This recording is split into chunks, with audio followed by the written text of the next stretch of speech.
7-ാം ദിവസം നമ്മൾ പണത്തെ ആകർഷിക്കാനുള്ള വഴികൾ ഒരുക്കിയിട്ടുണ്ട്. ഇന്ന് നമ്മൾ ഒരു ഫ്രീക്വൻസി ഗെയിമാണ് കളിക്കുന്നത്. നിങ്ങളോടൊരു ചോദ്യമുണ്ട്. നിങ്ങൾ ദാരിദ്ര്യത്തിന്റെ ഫ്രീക്വൻസിയിൽ ഇരുന്നിട്ട് സമ്പത്തിന്റെ റിസൾട്ടാണോ പ്രതീക്ഷിക്കുന്നത്?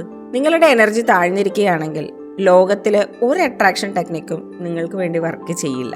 പണത്തിന് അതിൻ്റെതായ ഒരു വൈബ്രേഷൻ ഉണ്ട്. അത് സന്തോഷത്തിന്റെ, സ്വാതന്ത്ര്യത്തിന്റെ, ആത്മവിശ്വാസത്തിന്റെ വൈബ്രേഷനാണ്.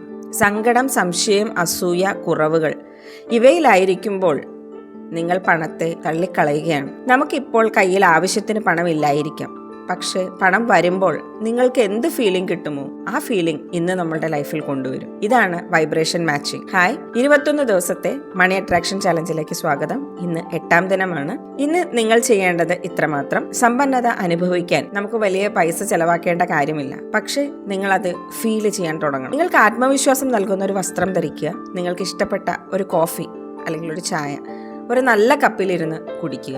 ആരും കേടുവരുത്താത്ത ഒരു പുതിയ നോട്ട് ശ്രദ്ധിച്ച് കാണുക. നിങ്ങളുടെ ലക്ഷ്യസ്ഥാനം സങ്കല്പിച്ച് ഒരു ഡ്രൈവ് പോവുക. ഈ ആക്ഷൻ ഒക്കെ നമ്മുടെ എനർജിയെ ഉയർത്തുന്നതാണ്. ഇന്നത്തെ affirmation: I vibrate at abundance. ഞാൻ സമൃദ്ധി വൈബ്രേറ്റ് ചെയ്യുന്നു. ഓർക്കുക, ആകർഷണം തുടങ്ങുന്നത് ഫീലിംഗിൽ നിന്നാണ്. നമ്മൾ ഫീൽ ചെയ്യുന്നതാണ് നമ്മൾ ആകർഷിക്കുന്നത്. കമന്റ് ചെയ്യുക, ഐ റേസ് മൈ വൈബ്. നാളെ 9-ാം ദിനത്തിൽ കാണാം. Thank you.